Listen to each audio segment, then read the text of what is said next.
Salam sejahtera bagi kita yang terhormat dosen penguji uji kinerja PPG Daljab tahun 2023. Perkenalkan, nama saya Erianti Sinaga SPD, mahasiswa PPG dalam jabatan kategori 1 angkatan ketiga di LPTK Universitas Negeri Medan dengan nomor peserta 2015-0029-7959 dan NIM 9233412250. Saya adalah seorang guru di SMP Negeri 3 Adian Koting, Kecamatan Adian Koting, Kabupaten Tapanuli Utara, Provinsi Sumatera Utara. Pada kesempatan kali ini, Selasa 5 Maret 2024, saya akan melaksanakan praktek pembelajaran guna memenuhi tugas ujian kinerja di kelas 9 dengan materi mengidentifikasi unsur-unsur teks cerita pendek Pohon Keramat. Untuk lebih jelasnya, berikut adalah video praktek pembelajaran yang telah saya laksanakan.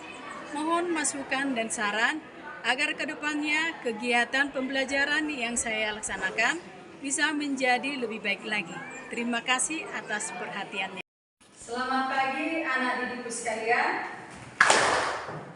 Pagi. Luar biasa, tetap semangat. Bagaimana kabarnya hari ini? Sehat. Ya, puji Tuhan kita sehat supaya kita bisa belajar dengan bagus di kelas kita ini ya.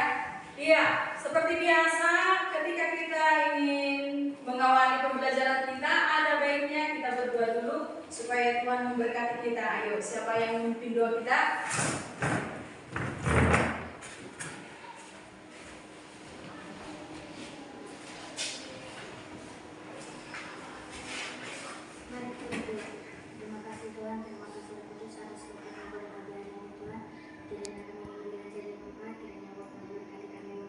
Begitu juga yang dibutuhkan yang ya Tuhan, banyak dosa yang kami berbuat sengaja maupun tidak sengaja, dan yang telah menghapuskan dosa. Terima kasih Bapak. Haleluya.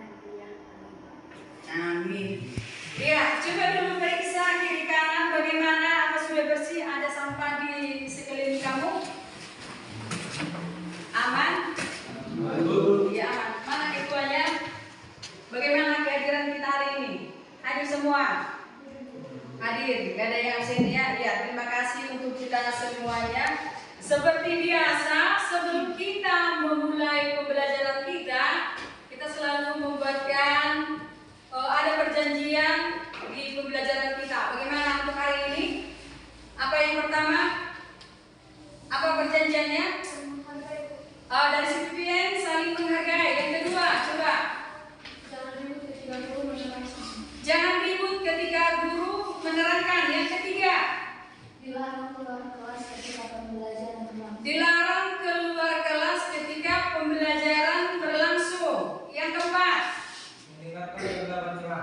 mendengarkan tanggapan teman. Ya. Terus lanjut. Harus membuat pertanyaan di kelas minimal 2. Iya, nanti kamu membuatkan pertanyaan minimal 2 ya. Lanjut. Ada lagi? Dilarang berbicara ketika belum disuruh guru. Dilarang berbicara ketika belum disuruh guru. Ada lagi yang lain? Pas. Jadi kita buatkan perjanjiannya ada 6. Yang paling utama, kamu jangan berisik. Jangan kamu bersuara ketika guru belum memberikan izin kepada kamu. Ada lagi tadi perjanjiannya bahwa kita akan memberikan pertanyaan minimal 2. Seperti itu ya. Iya. Minggu yang lalu kita sudah pernah belajar tentang cerpen. Itu ya. Kita sudah pernah belajar mengenai cerpen. Kira-kira apa yang kamu ketahui tentang cerpen itu? Cerita pendek. Terus bagaimana? Apa saja jenis dari cerpen itu? Realistik, fantasi, misteri, dan dramatis. Realistik, fantasi, misteri, dan romantis. Selanjutnya, sesuai dengan namanya, cerpen itu bagaimana?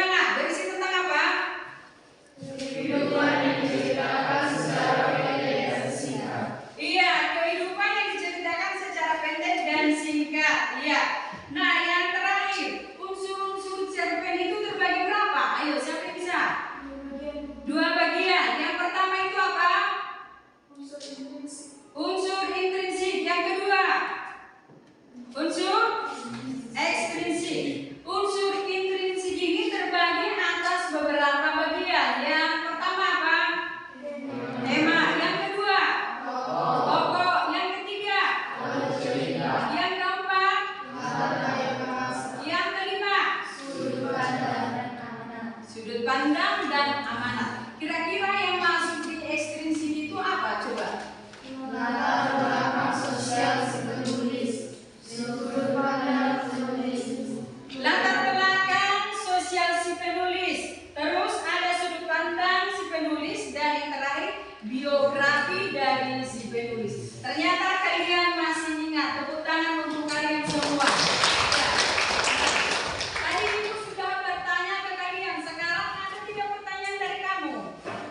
Ayo si Pipien. Bu, kemarin tugas kita belum selesai semua mempresentasikan, apa masih bisa dilanjutkan, Bu? Iya, kita lanjutkan setelah pembelajaran ini selesai. Yang lain ada? Iya. Kemarin tugas kelompok kami belum ada nilai karena masih kurang berisi. Iya, tetap kita buatkan nanti nilainya. Jadi ada 2 pertanyaan. Tugasmu tetap kita periksa seperti itu ya. Kalau sudah mengerti dengan materi yang kemarin, sekarang kita lihat satu persatu di sini. Yang kita pelajari untuk hari ini mengidentifikasi unsur-unsur teks cerpen pohon keramat. Kita lanjut lagi. Di sini ada tujuan pembelajaran. Setelah mempelajari materi ini, peserta didik diharapkan dapat yang pertama menjelaskan apa itu cerpen. Yang kedua, bagaimana ciri-ciri dari cerpen. Yang ketiga, kamu harus bisa memahami unsur-unsur pembangun cerpen seperti yang tadi kamu katakan. Terus yang terakhir, mengidentifikasi unsur-unsur cerpen. Kita lanjut lagi. Nah, tadi di situ ada pengertian cerpen. Satu orang dulu membacakan. Ayo Pipien, apa itu pengertian dari cerpen? Cerpen merupakan salah satu jenis karya sastra merupakan fiktif yang mengisahkan sebagai kisah kehidupan seseorang yang diceritakan secara ringkas yaitu kurang dari 10.000 kata, biasanya selesai dalam 1 kali baca. Iya, kami sudah mengetahui dari kemarin juga kita sudah belajar mengenai cerpen bahwa cerpen itu adalah salah satu karya sastra berupa karangan fiktif yang mengisahkan sebagian kisah kehidupan seseorang yang diceritakan secara ringkas, yaitu kurang dari 10.000 kata. Biasanya selesai dalam 1 kali baca. Itulah cerpen, cerita pendek. Kita lanjut lagi. Ciri-ciri dari cerpen itu, ayo kita sama membacakan. Yang pertama, dia bersifat fiktif. Yang kedua, jumlah kata kurang dari 10.000 kata. Yang ketiga, tokoh bagaimana? Tokoh yang ditampilkan bagaimana? Terbatas. Yang keempat, dia hanya terdapat bagaimana? Hanya terdapat dalam 1 alur tunggal. Habis itu apa lagi? Habis dibaca dalam sekali baca. Yang terakhir apa? Isi cerpen diangkat dari kejadian sehari-hari. Jadi di ciri-ciri itu ada berapa bagian kamu lihat? Ada 6 bagian itu ya. Ada jumlah kata kurang dari 10.000 kata. Ada tokoh yang ditampilkan terbatas. Terus hanya terdapat 1 alur tunggal. Yang selanjutnya habis dibaca dalam sekali baca. Yang terakhir dia isinya diangkat dari kejadian sehari-hari. Kita lanjut. Unsur pembangun seperti yang kamu katakan tadi terbagi atas 2 macam. Yang pertama apa tadi? Iya. Yang kedua unsur intrinsik. Coba apa itu unsur intrinsik yang kamu katakan tadi itu? Ada di situ ada tema. Yang kedua ada tokoh atau penokohan. Yang ketiga ada alur cerita. Yang keempat ada latar. Yang kelima sudut pandang atau dan amanat. Kita lanjut. Di unsur-unsur ini tadi kita sudah membahasnya. Yang pertama ada kata tema. Apa itu tema, Christian? Tema adalah gagasan utama yang ingin disampaikan oleh pengarang dari sebuah cerpen. Tema merupakan jawaban atas perbedaan apa yang diceritakan dalam cerpen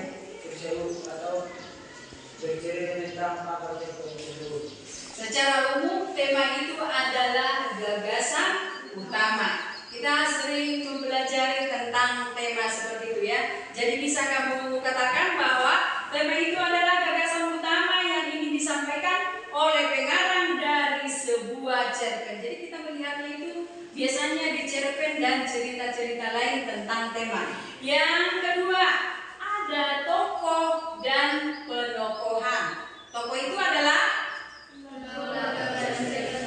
tokoh itu adalah pelaku dalam sebuah cerita. Jadi tokoh ini terbagi atas beberapa contoh. Kira-kira apa yang kamu ketahui tentang tokoh itu? Ada perannya protagonis, ada perannya antagonis, dan ada tirtagonis. Jadi ada 3 itu. Jadi kalau di peran protagonis ini biasanya bagaimana? Perannya bagaimana? Perannya baik. Dia termasuk tokoh figuran. Kalau dikatakan antagonis ini sama dengan apa? Perannya sangat jahat katanya. Dan dia kan hanya berperan dalam sebuah cerita, tapi tidak bisa seolah-olah memusuhi si tokoh tadi. Yang ketiga, tritagonis. Tritagonis artinya bagaimana? Dia itu pemeran apa? Iya, pemeran pembantu atau bisa kita katakan dia pemeran pengganti. Yang ketiga ada alur atau plot. Kita lihat di sini alurnya terbagi atas beberapa contoh. Alur maju, bagaimana alur maju?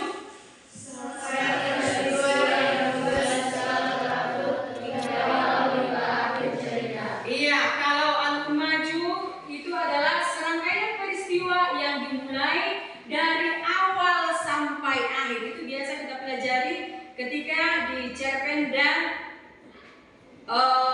yang lain. Contohnya bagaimana? Cerpen yang menceritakan masa kecil seorang anak kemudian tumbuh dewasa dan berakhir ketika ia tua. Yang kedua, alur mundur. Bagaimana alur mundur? Bagaimana baca? Disampaikan di awal cerita dan kemudian mundur ke masa lalunya. Serangkaian peristiwa yang berarti mulai dari masa lalu ke masa kini dengan waktu yang tidak tepat. Iya. Yang terakhir ada kata alur campuran, yaitu alur bolak-balik.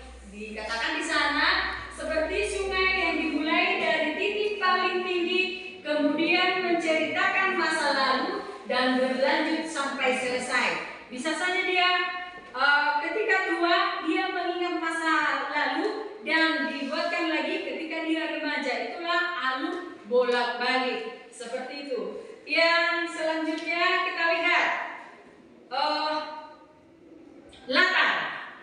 Latar itu apa? Gambaran tempat, waktu, dan suasana cerpen. Iya, gambaran, tempat, waktu, dan suasana cerpen. Itu ada 3 ya. Bagaimana dikatakan tempat itu? Latar yang menjelaskan kejadian atau peristiwa dalam cerpen. Iya, menjelaskan di mana kejadian atau peristiwa dalam cerpen. Terus yang kedua ada kata latar waktu. Itu berhubungan dengan kapan kejadian peristiwa dalam cerpen tersebut. Sebelumnya kita pernah belajar mengenai latar waktu. Jadi di latar waktu ini bisa kita buatkan jam, bisa dengan hari. Contohnya, ketika kita menonton sebuah cerita atau film, kapan waktunya, jam berapa terjadi dia, apakah dia hari Senin, dilakukan waktu pagi hari, jam berapa di pagi hari itu, bisa saja jam 8 pagi, seperti itu. Terus di latar suasana, latarnya bagaimana di sini? Berkaitan dengan situasi dan keadaan dalam cerpen tersebut. Bagaimana latar suasana yang kamu ketahui? Ketika kita melihat di kota, maka suasananya bagaimana? Ramai. Ketika di pedesaan atau mendekati hutan, maka suasananya iya, sepi, hening. Tidak mungkin contohnya kalau di kamar suasananya sangat ribut seperti di kota, tidak. Jadi kita tahu ketika di kota sangat sangat ramai. Ketika di pabrik suaranya sangat bising. Ketika kita di jalan raya tidak mungkin dia sepi kalau kita tidak berada pada jam tertentu. Contohnya subuh, paling yang lewat nanti 5, 10 atau berapa mobil yang lewat, tapi tidak bising dia. Tetapi kalau pagi hari sampai sore hari itu terlalu bising seperti itu. Jadi itulah latar suasana pada cerita kita. Terus sudut pandang, dia dibagi atas 2. Yang pertama apa itu? Orang pertama, yaitu ada pelaku utama. Biasanya pelaku utama itu siapa? Tadi di antagonis atau protagonis yang mana itu? Pelaku utamanya siapa? Protagonis, yaitu tokoh figuran yang tadi ya. Terus yang kedua pelaku sampingan, siapa itu? Pelaku sampingan itu siapa? Iya, antagonis yang tadi. Terus ada di sini dikatakan orang ketiga. Orang ketiga ini siapa? Apakah dia si protagonis tadi? Tidak mungkin ya, tidak mungkin. Ini yang orang ketiga dia serba tahu. Si A menceritakan kepada si B, maka si B menceritakan ke orang lain. Orang lain ini nanti akan tahu semuanya. Nah itu ya. Terus ada juga dia orang ketiga itu terbatas. Jadi ada 2, dia serba tahu. Terus yang kedua bagaimana? Terbatas, tidak semua dia tahu. Kita lanjut lagi. Amanat yang terakhir. Amanat itu, ayo sama kita membacakan. Amanat adalah pesan moral yang ingin disampaikan ke orang melalui cerita. Amanat dapat disimpulkan jika membaca cerita dari awal hingga akhir. ya. Biasanya kalau amanat ini kita katakan apa itu? Apa? Pesannya? Iya, pesan moral. Siapa? Pesan moral si penulis kepada si pembaca, seperti itu. Iya, yang terakhir. Lihat di sini. Setelah kalian tadi mempelajari materi, kita sekarang berlatih mengidentifikasi unsur-unsur cerpen dengan menjawab soal berikut. Nanti kamu lihat video pembelajaran dari pohon keramat, lalu kamu identifikasi bagaimana unsur-unsur intrinsik dalam cerpen tersebut beserta buktinya. Nanti akan Ibu berikan LKPD-nya, kamu kerjakan dengan min mappingnya. Min mappingnya kamu kerjakan, lalu kita presentasikan berkelompok di depan. Sudah? Ini kita lihat ceritanya. Unsur intrinsik cerpen Pohon Keramat. Para siswa sekalian, cerpen ini diawali dengan gambaran letak Gunung Beser dan keangkeran gunung tersebut. Konon, di sana Jaya Sakti yang menjadi incaran Belanda bersembunyi. Hal itu sangat dipercaya oleh penduduk kampung karena ada beberapa orang yang pernah masuk tetapi ia tidak bisa kembali. Itulah sebabnya sehingga penduduk hanya berani sampai ke kaki gunung.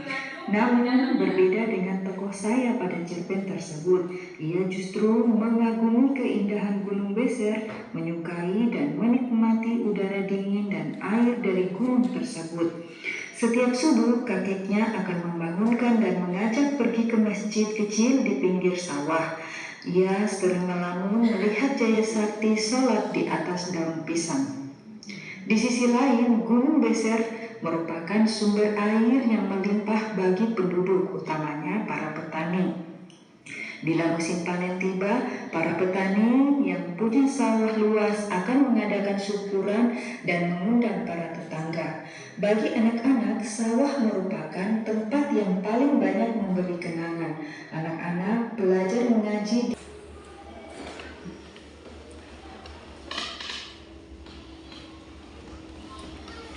Kemudian mulai ada perubahan kebiasaan, perubahan budaya pertanian dan panen tidak semeriah dulu lagi. Perselisihan penduduk mulai terasa ketika penggerak pembangunan dari kota merencanakan untuk membuka sebagian Gunung Beser untuk perluasan pertanian dan pabrik. Orang yang setuju dan orang yang tidak setuju mendatangi kakek untuk mendukung mereka. Besoknya kakek bercerita bahwa Mbah Jaya Sakti dan keangkeran Gunung Beser itu tidak ada. Kisah Mbah Jaya Sakti diperlukan untuk melindungi Gunung Beser. Kakek menyetujui karena mereka berjanji akan membuka sampai kaki gunung saja. Pada kenyataannya, pembangunan kaki gunung semakin meluas dan semakin banyak orang yang datang. Tidak lama kemudian, kakek meninggal. Penggerak pembangunan akhirnya mencuri perhatian penduduk. Gunung Beser bercahaya siang malam oleh semaraknya listrik. Adanya perkelahian petani gara-gara berebut air, lalu pertanian menjadi tidak subur dan manusia yang tidak lagi bersahabat. Kekeringan di musim kemarau dan banjir-banjir kecil di musim hujan tidak lagi asing. Di akhir cerita, tokoh saya hanya bisa mencatat peristiwa-peristiwa itu tanpa mengerti apa yang telah terjadi. Para siswa sekalian, cerpen tersebut dapat kamu baca pada buku paket bahasa Indonesia kelas 9 yang diterbitkan oleh Kementerian Pendidikan dan Kebudayaan Republik Indonesia tahun 2018, halaman 53-60, atau pada buku Kupu-Kupu di Berti Burung Antologi Cerpen Remaja 3 terbit tahun 2003, halaman 29 sampai dengan 36. Para siswa sekalian, unsur intrinsik cerpen yaitu 1 tema, 2 tokoh dan penokohan, 3 latar atau setting, 4 alur atau plot, 5 sudut pandang atau point of view, 6 amanat. Secara umum, tema merupakan gagasan pokok yang mendasari suatu karya. Tema cerpen tersebut adalah kepercayaan penduduk yang terkikis oleh modernisasi. Unsur intrinsik yang berikut adalah tokoh dan penokohan. Adapun tokoh dan penokohan yang terdapat pada cerpen Pohon Keramat yaitu 1. Tokoh saya berwatak patuh dan rajin. 2. Mbah Jaya Sakti memiliki karakter pemberani. 3. Kakek memiliki karakter bijaksana dan suka menolong. 4. Kang Hasim memiliki karakter baik. 5. Penduduk memiliki karakter rukun kemudian mudah emosi. 6. Anak-anak memiliki karakter ceria dan baik. 7. Para penggerak pembangunan memiliki karakter gesit dan santun.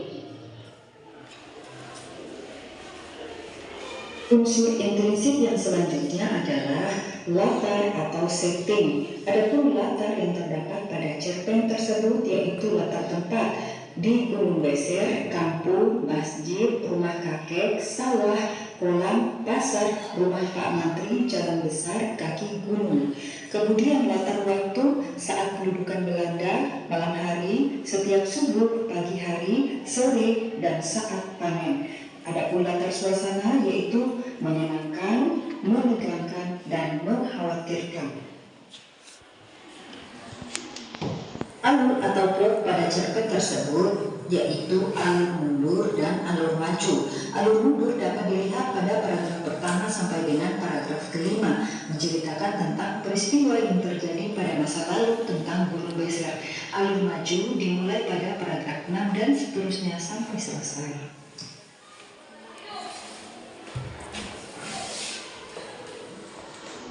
Iya, kita sudah sama-sama menonton dari video pembelajaran tadi. Sekarang saya akan membagikan ke KPD dengan min mappingnya. Nanti setelah kamu mengerjakan min mapping, kamu presentasikan ke kelompok di depan seperti itu.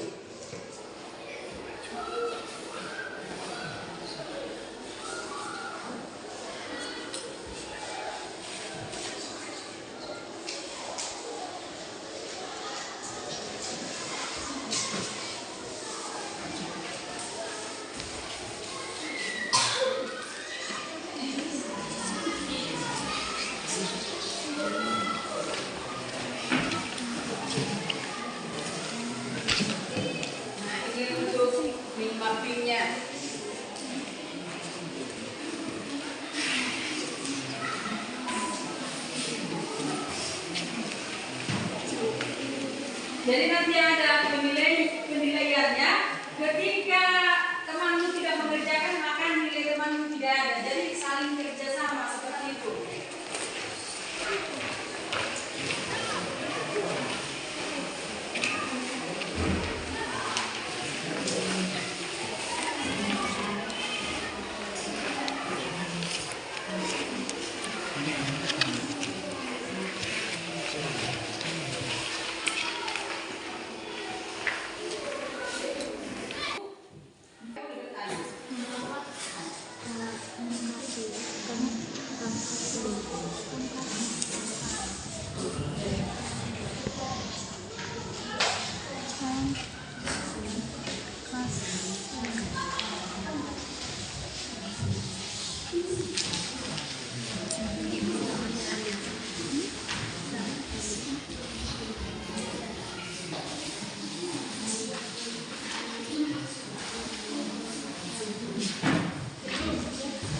Udah.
Tiga.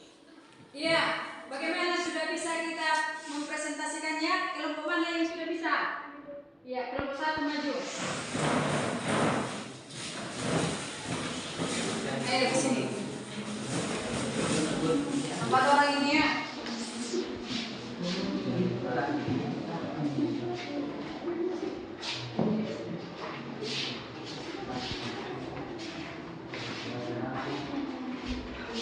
Ayo bacakan. Kami dari kelompok 1 ingin mempresentasikan hasil yang kami lihat dari cerita Pohon Keram. Nama kelompok dari sejak sudah lahir, bukan Simatupang, tidak bermetode dan Joseph. Pohon Keram. Tema: Legenda Pohon Keram. Tokoh atau penampungan. Tokoh saya sifatnya perhatian penurut. Kakek sifatnya berwatak baik dan bijaksana. Mbah Jaya menyerahkan. Kang Kasim sangat alim, penduduk rukun. Alur mundur. Dalam hal ceritanya Gunung Besar adalah tempat persembunyian Jaya Sakti saat masa penjajahan Belanda. Penulis menyajikan secara kronologis dari awal hingga di masa mendatang. Latar tempat daerah kaki bukit dan subur. Buktinya mata air yang berada di kaki gunung mengalirkan sungai yang lumayan besar. Ruang waktu yang mana umur 5 tahun. Sumbit saat penduduk Belanda tiap malam tertentu sejak umur 5 tahun saat jalan mengumumkan nama tidak suasana. Ini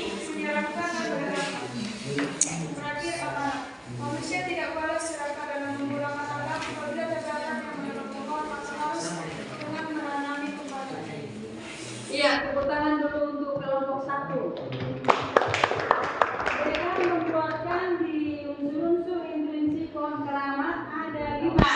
Ada temanya, ada tokoh atau penokohan, ada alur, ada latarnya, dan ada amanatnya. Nanti kita lihat dulu kira-kira punya siapa yang paling bagus ya. Ya silakan dulu. Kelompok yang mana lagi? Ya, kelompok 2. Ayo maju.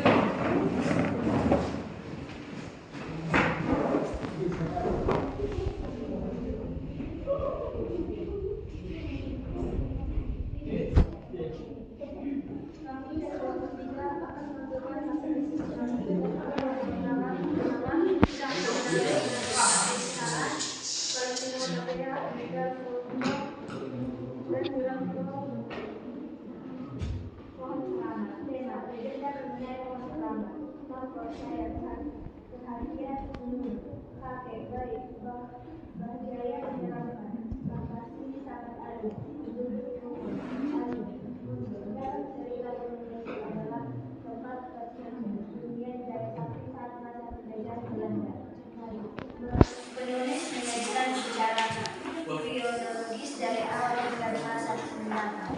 Kata tempat daerah aktif yang waktu setiap malam untuk 5 tahun bahkan akan menyeramkan dan menegakkan amanat. Manusia tidak boleh serakah dalam menggunakan alat. Terdapat yang menebang harus menanamkan. Ya, tepuk tangan dulu untuk kelompok 2. Mereka juga membuatkan di unsur-unsur intrinsiknya ada temanya, ada tokoh, ada alur, ada latar, dan ada amanat. Dibacakan dulu sedikit dari temanya bahwa di sini dibuatkan tema itu legenda mengenai pohon keramat. Yang kedua ada tokohnya, yaitu tokoh saya. Karakternya perhatian, penurut. Si kakek ini karakternya baik, berjaya, karakternya menyeramkan. Kang Kasim karakternya sangat alim, penduduk sangat rukun di situ. Di alurnya di sini ada alur mundur, yaitu dalam cerita Gunung Beser adalah tempat persembunyian Jaya Sakti saat masa penjajahan Belanda. Berarti memang mundur dia. Terus ada alur maju juga. Penulis menyajikan secara kronologis dari awal hingga akhir di masa mendatang. Latarnya di sini ada 3 ya. 1 tempat daerah kaki bukit yang subur.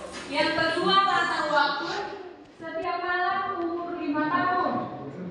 Yang ketiga suasananya hening, menyeramkan dan menegangkan karena mereka berada di desa. Amanat.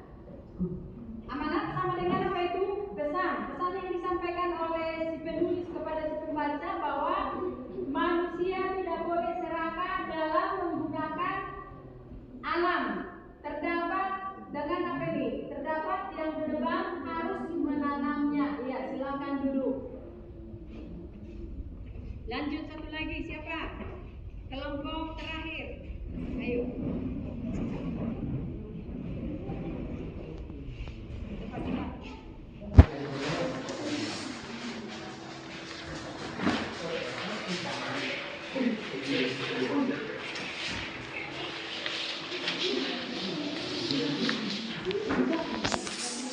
Kami dari kelompok 3 ingin mempresentasikan dari tema pohon keramat. Nama kelompok Dwi Arifona, Dita Utapea, Tasya Purba, Clara Sinaga, Ismaida, dan Nur Cahaya.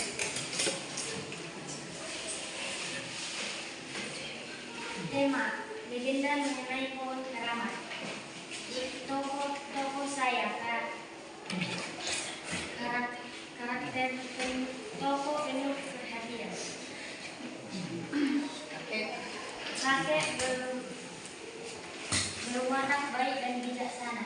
Mbah Jaya menyeramkan. Kang Kasim sangat adil. Penduduk rukun. Tempat daerah. Ya, terima kasih kamu sudah mempresentasikan dan mengerjakan LKPD-nya. Dan untuk selanjutnya nanti Ibu akan membuatkan tugas yang akan dikumpul minggu depan. Ya, mana LKPD-nya? Ayo kumpulkan.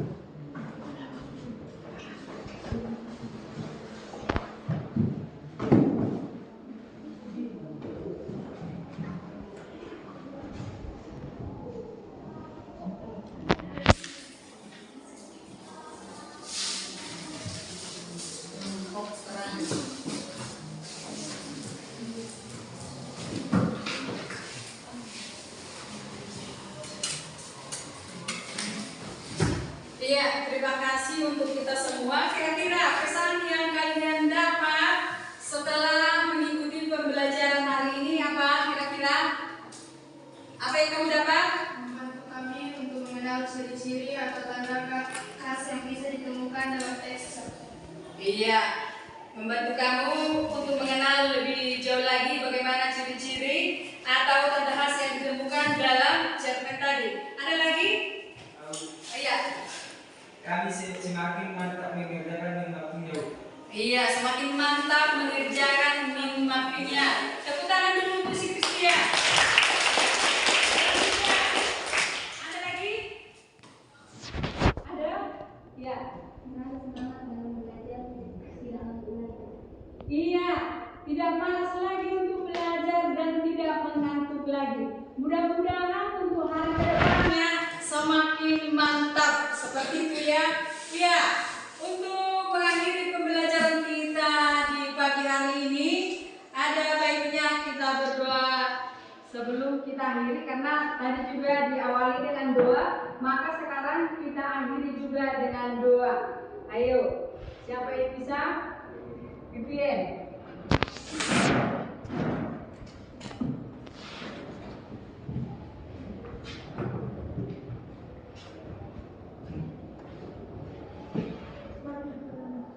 Terima kasih Tuhan, terima kasih Bapak, kami selesai melaksanakan tugas kami pada hari ini. Tuhan berkatilah kami dan mengangkat tugas kami saat ini. Tuhan berkatilah kami, membuat otak kami dan membuat guru kami. Terima kasih Tuhan Yesus, Kristus kami berkati. Amin. Iya, terima kasih. Selamat pagi. Pagi. Luar